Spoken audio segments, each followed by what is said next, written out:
దేవతల గురించి తెలుసుకుంటారు. ఆ నిశ్శబ్ద దేవతలు విగ్రహాలు కాదు, పాత అన్వేషకులు. ఈ సొరంగం గురించి తెలుసుకోవడానికి లోపలికి వచ్చిన వాళ్ళు విగ్రహాలుగా మారిపోయారు. ఈ గుహలో వచ్చిన ప్రతి ఒక్కరిని విగ్రహాలుగా మార్చే శాపం ఒకటి ఉంటుంది.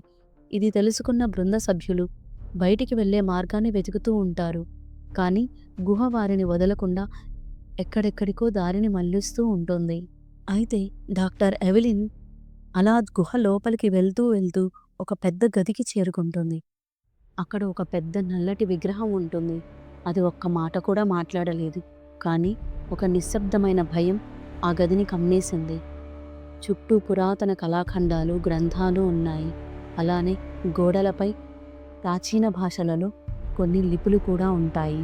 అలానే నిశ్శబ్ద దేవతలు వారి ప్రాణాన్ని అర్పించి ఛేదిత రహస్యాలను రక్షించడానికి వీరు ఇక్కడే బంధించబడ్డారు అని గోడల మీద రాసి ఉన్న పురాతన లిపులలో ఉంటుంది.